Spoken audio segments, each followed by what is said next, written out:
International doctors day છે. Doctor સમાજમાં તેનું ખાસ મહત્વ શું હોય છે? 1 જુલાઈ એટલે વેસ્ટ બંગાળના ચીફ મિનિસ્ટર અને ડૉક્ટર એવા બિધાનચંદ્ર રોય હા, કે જેમનું જન્મ તારીખ અને મૃત્યુતિથિ બંને 1 જુલાઈ હતી. ત્યારથી એમના સન્માનના ભાગરૂપે 1 જુલાઈને ડૉક્ટર્સ ડે તરીકે આપણા દેશમાં સેલિબ્રેટ કરી રહ્યા છીએ. નમસ્કાર દર્શક મિત્રો, બોમ્બે સુપર ટાઈમ્સમાં હું છું આપની સાથે જાસ્મીન.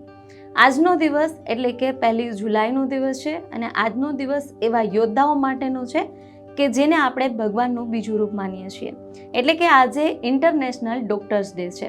ત્યારે ડોક્ટર્સ ડે પર આપણી સાથે ખાસ વાતચીત કરવા અત્યારે ઉપસ્થિત થયા છે નોવા વિંગ્સ IVF રાજકોટના centre head doctor Sanjay Desai. સૌપ્રથમ તો સર આપનું સ્વાગત છે. જી નમસ્તે. સર, સૌથી પહેલાં પૂછવા માંગીશ કે ઇન્ટરનેશનલ ડોક્ટર્સ ડે છે એનું મહત્ત્વ શું છે અને ખાસ કરી જે ડૉક્ટર્સો હોય છે ડૉક્ટર સમાજમાં તેનું ખાસ મહત્ત્વ શું હોય છે અને કેટલું એમના માટે આ દિવસ જરૂરી હોય છે? જી, સૌપ્રથમ તો બોમ્બે સુપર ટાઈમ્સના માધ્યમથી સર્વે શ્રોતાઓમાં ઉપસ્થિત ડૉક્ટર્સને હેપી ડૉક્ટર્સ ડે. 1 જુલાઈ એટલે વેસ્ટ બંગાળના ચીફ મિનિસ્ટર અને ડૉક્ટર એવા બિધાનચંદ્ર રોય હા, કે જેમનું જન્મ તારીખ અને મૃત્યુતિથિ બંને 1 જુલાઈ હતી. 1962ની વાત છે કે જ્યારે એમનું ડેથ થયું. હા, તો ત્યારથી એમના સન્માનના ભાગરૂપે 1 જુલાઈને ડૉક્ટર્સ ડે તરીકે આપણા દેશમાં સેલિબ્રેટ કરી રહ્યા છીએ.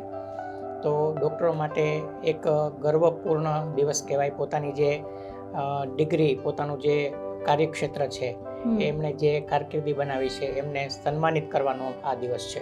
જી સર, ડૉક્ટર તરીકેની જે તમારી સફર છે એમાં પડકારજનક અને સૌથી યાદગાર ક્ષણ કઈ? આમ તો દિવસ ઉગે અને બીજો દિવસ શરૂ થાય ત્યાં સુધીની 24 કલાકની જે દરેક ક્ષણ છે એ ડૉક્ટરો માટે હંમેશા પડકારજનક જ હોય છે. ડૉક્ટરોના મોબાઈલ બંધ આવે એ સોશિયલી એક્સેપ્ટેડ નથી અને ઇમરજન્સીમાં ડૉક્ટર અવેલેબલ ના હોય તો પણ ઘણી બધા પ્રશ્નો આપણે સાંભળતા હોય છે, ઘણા બધા ક્વેશ્ચન સમાજ તરફથી થતા હોય છે. તો દરેક ક્ષણ ડૉક્ટર માટે પડકારજનક જ હોય છે. સર, આજના સમયમાં લોકોએ પોતાના સ્વાસ્થ્યની જાળવણી રાખવી અથવા તંદુરસ્તી રાખવા માટે એવા કયા ખાસ ધ્યાન હોય છે, એવી કઈ બાબત હોય છે કે જેનું ખાસ ધ્યાન રાખવું જરૂરી છે? ઇંગ્લિશમાં એક વર્ડ છે હેલ્થ ઇઝ વેલ્થ. એવી જ રીતે ગુજરાતીમાં આપણે કહેતા હોય છે પહેલું સુખ તે જાતે નૈરા. એટલે જેટલું તંદુરસ્તી આપણા શરીરની હશે એટલું આપણે સારી રીતે આપણી લાઈફને એન્જોય કરી શકીશું. આપણી પાસે જે સવલતો છે એને માણી શકશું. તો હેલ્થની કેર કરવી એ દરેક વ્યક્તિની પ્રાથમિક જરૂરિયાત છે.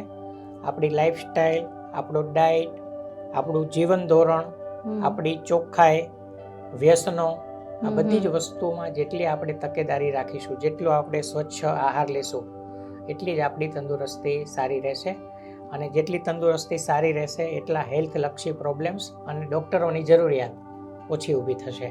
તો હેલ્થ ઇઝ વેલ્થને પ્રાયોરિટીમાં રાખીએ. જી, ખાસ કરી જે અત્યારે યુવાન વર્ગ છે જે ડૉક્ટર બનવા ઈચ્છે છે તેવા વિદ્યાર્થીઓને તમે શું સંદેશ આપશો? ડૉક્ટર એ સમાજનું અભિન્ન અંગ છે. મને કમને દરેક સમાજના વ્યક્તિએ ડૉક્ટરને પોતાના એક ફેમિલી મેમ્બર તરીકે સ્વીકારી, ડૉક્ટર પ્રત્યે સંપૂર્ણ વિશ્વાસ મૂકી જ્યારે પણ પોતાને કોઈ પણ શારીરિક ક્ષતિ આવશે કે કોઈ પણ હેલ્થ ઇસ્યુ આવશે ત્યારે ડૉક્ટરની જરૂરિયાત રહેવાની જ છે, જે ટાળી શકાય એવી બાબત નથી. તો જે યુવાનો ડૉક્ટર થવા ઈચ્છે છે એમણે પણ સમાજની જરૂરિયાતોને ધ્યાનમાં રાખીને ડૉક્ટરને કાર્યક્ષેત્ર બનાવવા માટે જ્યારે ઈચ્છે છે ત્યારે સોસાયટીના એક સ્વયંસેવક તરીકે, એક સાચા સેવક તરીકે પોતાની લાઈફ ડેડિકેટ કરવાની છે, પોતાનું ફેમિલી લાઈફને ડેડિકેટ કરવાની છે. એવી માનસિકતા સાથે જ ડૉક્ટર ફિલ્ડમાં પ્રવેશ કરવો જોઈએ. આજે જ્યારે કન્ઝ્યુમર પ્રોટેક્શન એક્ટ આપણા સમાજમાં એક્ટિવેટ થઈ ગયો છે કે જેમાં દરેક દર્દી ડૉક્ટરને એક કન્ઝ્યુમર તરીકે અનુભવી રહ્યું છે, ત્યારે બેવડા ધોરણે ડૉક્ટરે એલર્ટ રહેવાનું છે. સામાજિક જવાબદારી પણ પોતાને નિભાવવાની છે અને કોઈ કન્ઝ્યુમર ફોરમમાં પોતાને એનો ભોગ ન થવું પડે એનું પણ કેર રાખવાની છે. તો દરેક યુવા કે જે ડૉક્ટર થવા ઈચ્છે છે એમણે બે ધારની તલવાર ઉપર ચાલી અને પોતાની કેરિયર બનાવવાની છે, એટલું લક્ષ્યાંક રાખી અને પોતે ડૉક્ટર થવા માટે તૈયારી કરવી જોઈએ. સર, દર્દી સાથેનો જે વિશ્વાસભર્યો સંબંધ હોય છે એ સારવારમાં કેટલો મહત્વનો ભાગ ભજવે છે? દર્દી અને ડૉક્ટરના સંબંધ છે એ મા અને બાળકના સંબંધ જેવા નાજુક સંબંધ છે.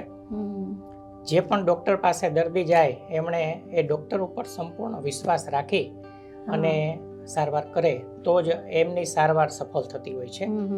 એવી જ રીતે દરેક ડૉક્ટરે પણ પોતાના દર્દીને ભગવાન માનીને કે પોતાનું બાળક માનીને સારવાર કરવી એ પણ એટલું જ જરૂરી છે.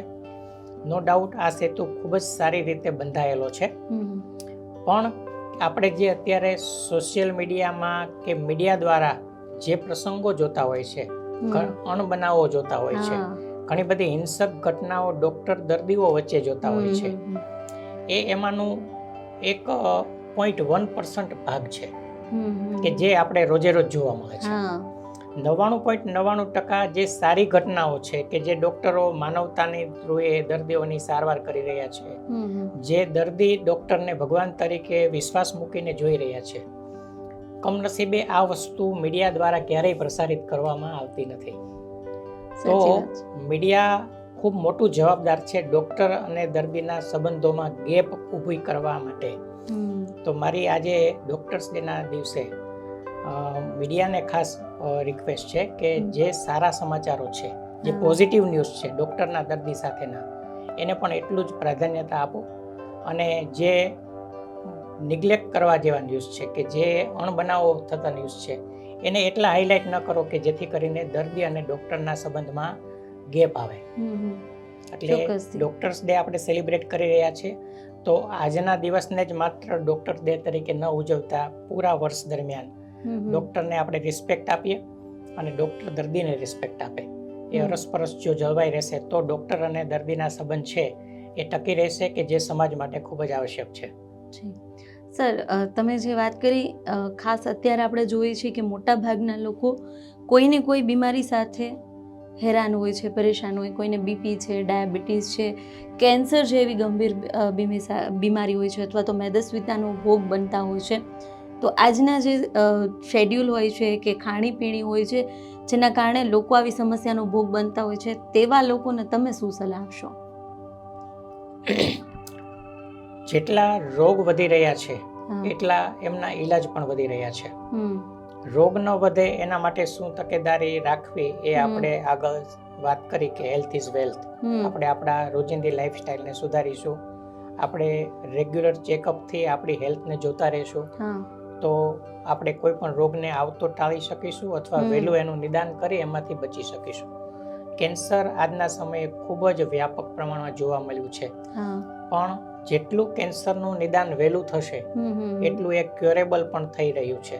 એ આપણે ટ્રીટ કરી અને સાજા થઈ શકાય છે. તો યોગ્ય સમયનું નિદાન થશે તો કેન્સરથી બચી શકશું, યોગ્ય કેર રાખીશું તો કેન્સરને પણ રોકી શકીશું. તો આ બધી આપણે સમાજને અવેરનેસ કહેવાની છે કે આપણે જાગૃત રહીએ કે આપણને કેન્સર ન થાય, અને કેન્સર થાય તો વહેલું એનું નિદાન થાય એના માટે પણ જાગૃત રહીએ અને ડર્યા વગર એમનો સામનો કરીશું.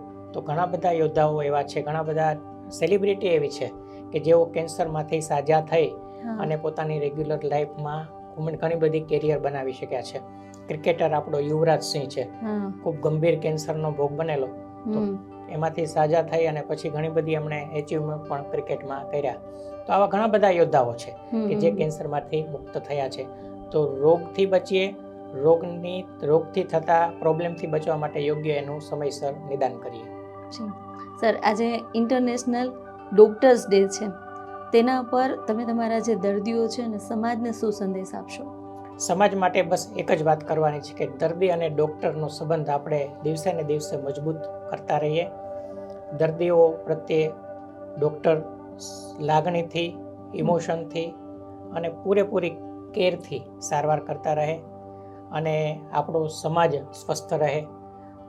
મને એક ડૉક્ટર બની અને સમાજ સેવાનો જે લાભ મળ્યો છે, જે અમૂલ્ય અવસર મળ્યો છે, એ અમૂલ્ય અવસર હું મારી પૂરી જિંદગી નિભાવી શકું એવું મને દર્દીઓ પ્રત્યેથી સતત બૂસ્ટ, એક પ્રેરક મને માધ્યમ મળતું રહે, એ જ લાગણી આપણે ડૉક્ટર્સ ડે દર્દીઓ પાસેથી પણ અપેક્ષિત છે. તો સર, આપ અમારી સાથે જોડાયા, આભાર. અને ખાસ આજનો દિવસ એટલે કે ઇન્ટરનેશનલ ડૉક્ટર્સ ડે, અને જેમ સરે કહ્યું કે જે ડૉક્ટર હોય છે ને દર્દી, એમનો સંબંધ એક માતા અને બાળક જેવો હોય છે. અને સરે જેમ કહ્યું કે ડૉક્ટર પાસેથી દર્દીઓને અપેક્ષા હોય છે એક લાગણીની, એવી જ રીતે દર્દીઓ પાસેથી ડૉક્ટરોને પણ અપેક્ષા હોય છે લાગણી અને વિશ્વાસની. તો આજના આ દિવસ પર ખાસ જે તમામ ડૉક્ટરો છે એમને ઇન્ટરનેશનલ ડૉક્ટર ડેની ખૂબ ખૂબ શુભકામના. એક નવા વિષય સાથે ફરીથી મળશું. નમસ્કાર.